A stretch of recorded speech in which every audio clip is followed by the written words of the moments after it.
Correct.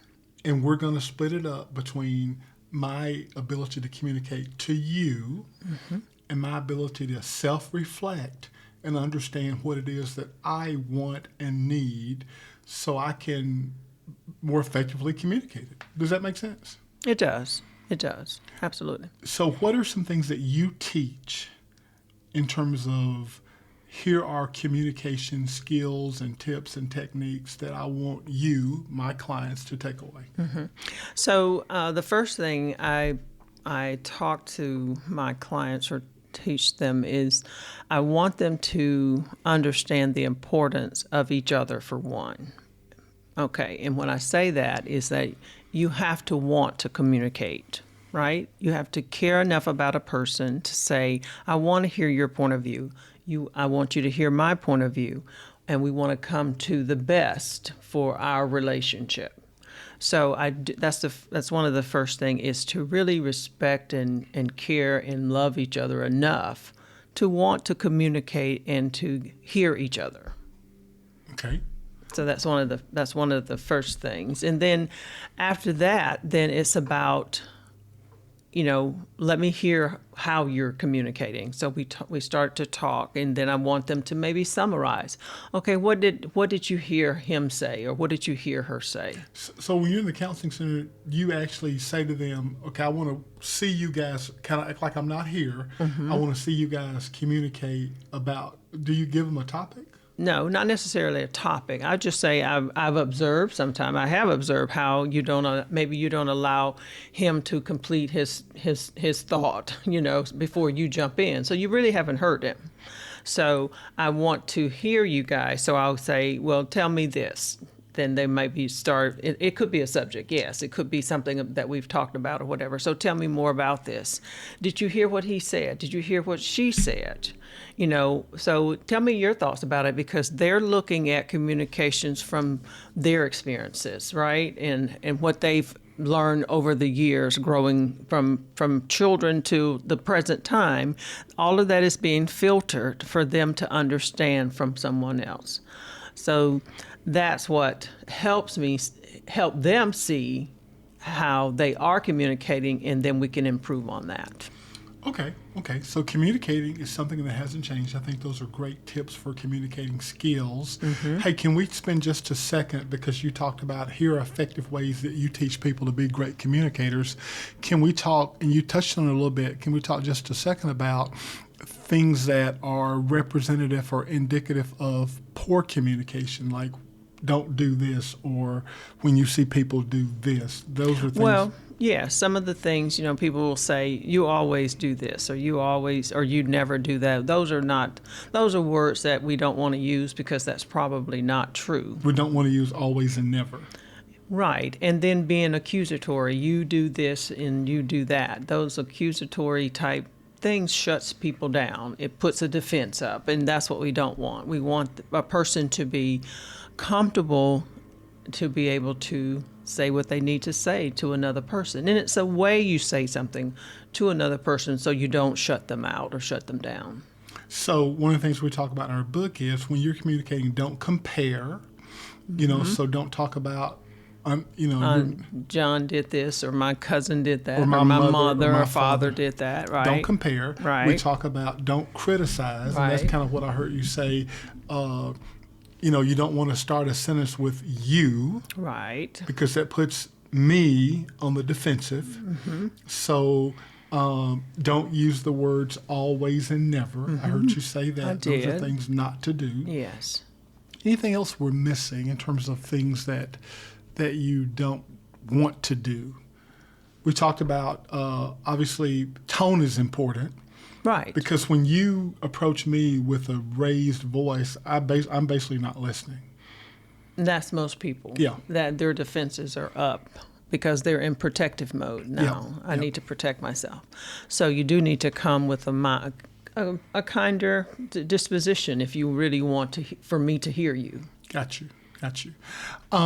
So communication is one of the things that hasn't changed. Did we talk about a person's need to feel respected hasn't changed? Did we talk about Well, that? of course, that's definitely one thing. Everybody wants to be respected. Even a little child wants to be respected. Really? Yes, Okay. they do. Okay. Do we talk about the need for intimacy hasn't changed? And what does intimacy even mean? Well, it's a connection. Sometimes, there is a physical intimacy where there is a sexual act, and then there's another intimacy where we're just we're connecting. We don't necessarily have to be in the physical, sexual way. And that is most important. Matter of fact, it's very hard to do anything, communicate or whatever, if that's not intact. So how would a couple grow in intimacy? So okay, let's make sure we're clearly defining it. The Bible talks about, and the two shall become one. You and I are one flesh.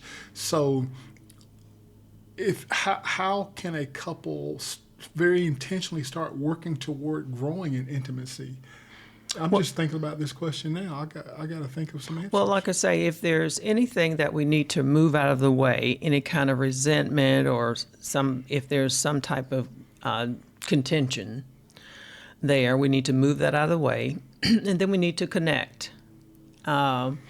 We need to do things. For instance, eye-to-eye contact is a way of connection. You can kind of see through me. You can see, in my eyes. And sometimes when I've done this in the counseling room, there's been just tears. They just start to cry. Wait a minute. Because explain what you it's just like said. they just have not connected Okay, so like, back up. Yeah. Sometimes in the counseling room, tell me what you do. I said I just ask them to do eye-to-eye contact. Don't take their eyes off of each other. Do eye-to-eye contact. And then I ask them to feel each other physically, touch hand to hand. And a lot of times tears and everything comes out right there. Everything comes out because Really? it's Why? like pain. I don't understand that. Well, it's a way of moving it's a way of bringing up maybe stuff that has been hurtful or whatever, or letting them know that now I can be I'm closer to you. I'm really feeling you now. It is a way of connecting, Okay. And when I can get the connection, then I don't have a problem with the communication. Automatically intimacy part will come. I find Or that if is you've a part told of me it. these stories before, I don't remember these. I wrote an article on it. Oh, okay. Well, maybe. Okay. I'm going to read it tonight. Okay. So, wow. So you've got couples who, then if tears literally start, then that tells me that they haven't been connecting. Right. Something has not been. Something has been up. Some type of barrier, facade. What we want to call it. Something has been up, and now it comes down, and that's when you get the true connection between the couple. Wow. Connecting is important, and before you can connect, you want to remove the barriers that's preventing you from connecting. Mm-hmm. And that exercise that you do in the counseling room with couples, I didn't know that people would actually start crying. What else do you see in there? A lot of things, but that you can. Oh, but it's secret stuff. That no, it's not. Confidential? It's not secret. I'm Okay. just saying when it comes to intimacy, you have to get to move a lot of things out of the way. Okay, Teresa.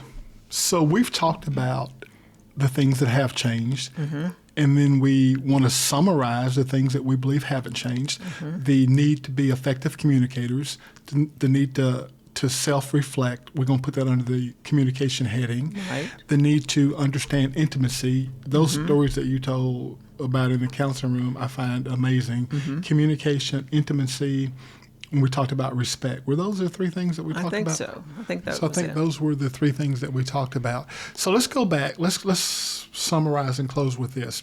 This episode's all about love in 2025, what's changed and what still works. Mm-hmm. And kind of subtopic, is love in 2025 harder or just different? So what's your answer, Teresa, the therapist? So I would say, Jim, that it is different, and it is also harder because of the distractions that we have in our world. People are working more. Children have more activities. they're expected to be little professionals at a very young age. No, just kidding. But anyway, they really are striving at a very young age to be the best in, let's just say, their sport. So that brings on a lot of things that maybe we didn't experience. Social media is also a big deal. That's why I say some of the distractions.